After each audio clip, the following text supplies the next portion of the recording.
j'espère que vous allez bien. Je m'installe.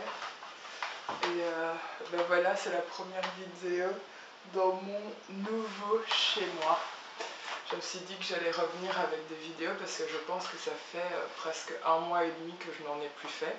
Et donc comme j'avais de nouveau plein d'idées, ben voilà, je me revoilà. J'espère que vous allez bien, que vous avez passé un bon été et que cet été se termine bien pour vous, de là où vous me regardez. En tout cas, déjà, merci de vous arrêter sur cette vidéo, ça fait déjà super plaisir. Et aujourd'hui, je voulais vous parler en fait cette vidéo en fait va être un petit peu en rapport avec un article, le dernier article que j'avais écrit début août. Et oui, ça fait loin, parce que je me rends compte que ça fait aussi 1 mois et demi que je n'ai plus posté sur le blog ou sur YouTube, parce qu'en fait je crois que j'avais besoin d'une pause pour un peu retrouver un peu de créativité, d'idées, travailler sur mes projets pro, parce que YouTube et le blog c'est clairement pour le plaisir, par envie d'échanger, de parler de sujets qui m'intéressent, de problématiques pour lesquelles je suis sensible et que je trouve importantes. C'est pas mon boulot, c'est vraiment clairement juste pour le plaisir. Et donc là, le mois d'août, j'avais beaucoup de commandes couture, robes de mariée, robes d'invité, et donc du coup j'étais beaucoup plus focus dessus. Et donc maintenant, comme je suis en vacances, je me suis donné 10 jours de vacances pour emménager enfin dans mon nouveau chez moi, aller chercher les meubles, monter les meubles, gérer internet et tous les trucs super intéressants et marrants de l'emménagement.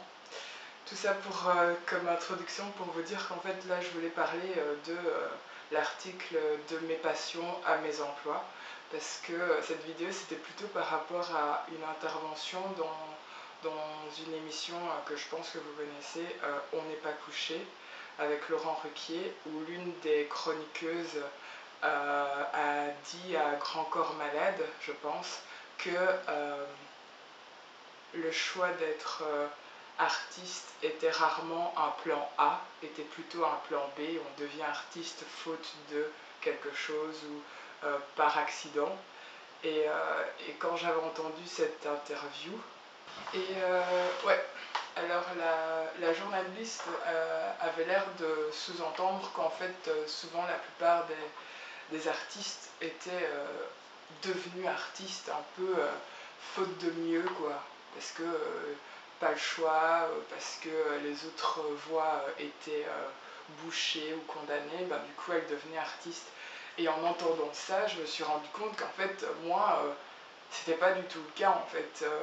J'ai l'impression que depuis que j'ai eu le premier crayon dans mes mains, ben, je me suis toujours vue être artiste, peintre, dessinatrice, puis par la suite, au fur et à mesure de découvrir le textile, ben, styliste, et que je me suis toujours vue en fait un peu comme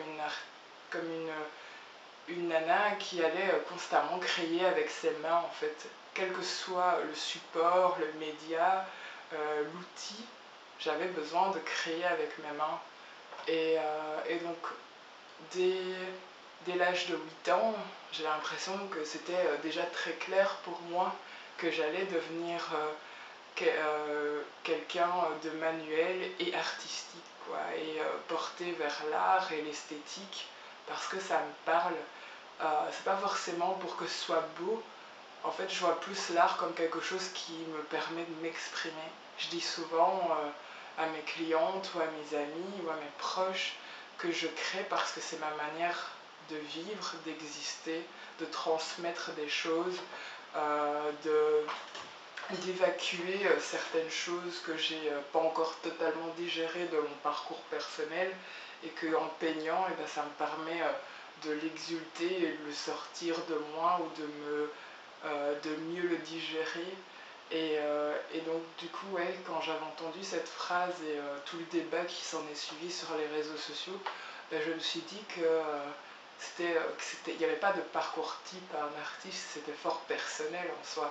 On devient, pour certains c'est par accident, pour certains c'est des vocations. Personnellement, moi c'est une vocation pour moi. Clairement, j'ai l'impression que c'est mon cri de vie en fait d'être artiste. Et donc oui, je trouvais ça assez particulier d'avoir une formulation si fermée des choses, parce qu'il y a tellement d'artistes et d'interprétations d'être artiste que du coup ça me paraissait très éloigné de chacune des réalités que l'on vit. Surtout que en soi il y a beaucoup de personnes qui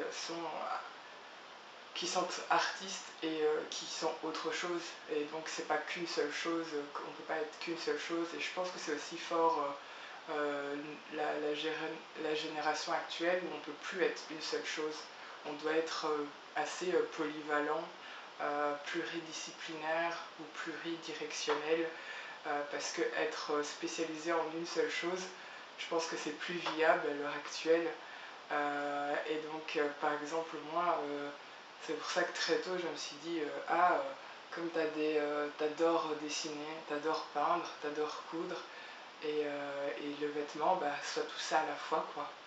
Et là j'ai 28 ans et peut-être que je suis tout ça à la fois, et que dans 5 ans je vais rajouter quelque chose, ou enlever quelque chose, je sais pas en fait. Je me dis que ça va évoluer, et mon parcours professionnel et artistique va évoluer comme moi en tant qu'individu, et je vais aussi me laisser porter par tout ce qui m'intéresse ou qui ne m'intéresse plus. Et c'est la vie en soi, c'est simplement ça. Et donc voilà, c'était une vidéo un peu pour vous parler de ça en quelques mots. Je sais pas si vous avez un avis là-dessus, mais je trouvais ça un peu dommage de formuler la chose comme ça en disant qu'on était artiste faute de mieux, et parce que souvent ça semble péjoratif, et je trouve qu'on a aussi souvent cette notion un peu de voie de garage, que toutes les études artistiques c'est un peu les voies de garage, comme les études professionnelles.